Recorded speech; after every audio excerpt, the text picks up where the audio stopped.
रोचक, मनोरंजक और ज्ञानवर्धक कहानियों के प्लेटफॉर्म हिमाचल बिजनेस पर आपका स्वागत है और मैं आपकी होस्ट संतोष शर्मा। आज कहानी मशोबरा के मशहूर द रिट्रीट की, जिसके लॉन की आज भी शोभा बढ़ा रहे हैं 150 साल पहले लगाए गए कॉपर बीज के पेड़। शिमला के ग्रैंड ओल्ड मैन कहे जाने वाले अंग्रेज ऑफिसर सर एडवर्ड चार्ल्स बक का शिमला को हसीन तोहफा।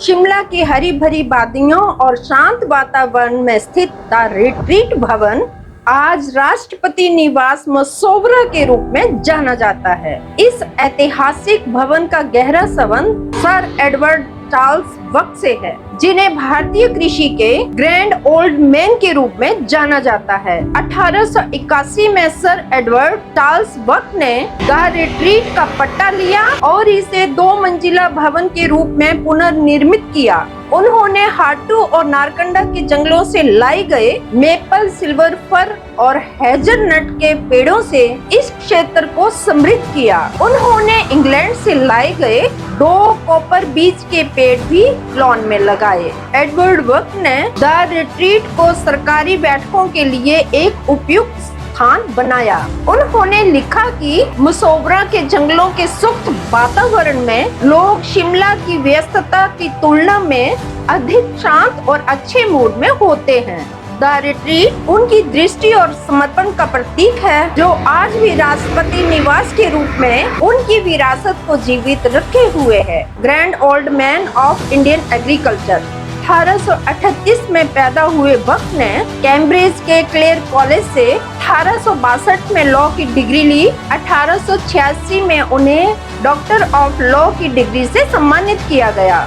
1898 में वे क्लेयर कॉलेज के मानद फेलो बन गए। ब्रिटिश सिविल सर्वेंट बक ने भारतीय सिविल सेवा में कृषि विभाग के निदेशक के रूप में काम किया। बक ने 1880 तक उत्तर पश्चिमी प्रांतों के कृषि विभाग में सेवा की और 1882 में राजस्व और कृषि विभाग के सचिव बने। उन्हें भारतीय कृषि का ग्रैंड ओल्ड मैन कहा जाता है। भूमि राजस्व प्रणाली को कुशल बनाने के लिए उन्हें 1896 में नाइट की उपाधि दी गई और 1897 में उन्हें night commander of the order of the star of the India बनाया गया। बक 1897 में सेवानिवृत्त हो गए, लेकिन 1905 में उन्होंने रोम में अंतर्राष्ट्रीय कृषि सम्मेलन में एक भारतीय प्रतिनिधि के रूप में भाग लिया। 6 जुलाई 1916 को शिमला में उनकी मृत्यु हो गई। इतिहास और संस्कृति का महत्वपूर्ण दस्तावेज है Shimla past and present. Edward Buck उस दौर के मशहूर ब्रिटिश लेखक लॉकवुड किपलिंग और सृजन की दुनिया के अन्य कई लोगों के साथ लोक कला के प्रचार में शामिल रहे।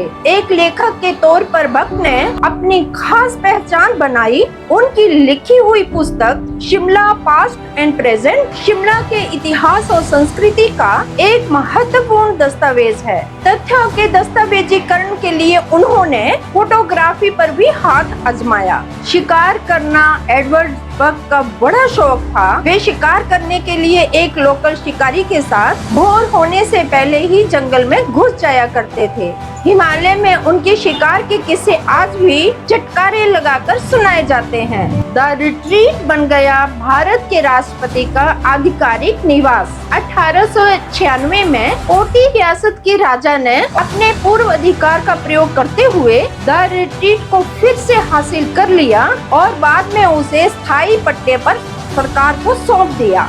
इसके बाद ये भवन वाइसराय का ग्रीष्मकालीन निवास बन गया। आजादी के बाद साल 1965 में राष्ट्रपति डॉक्टर सर्वपल्ली राधाकृष्णन ने इसे राष्ट्रपति का आधिकारिक ग्रीष्मकालीन निवास घोषित कर दिया। तब से भारत के राष्ट्रपति गर्मियों के मौसम में कुछ सप्ताह यहाँ बिताते हैं। तो ये थी मशोबरा के ऐतिहासिक भवन द रिट्रीट से जुड़ी हुई कहानी।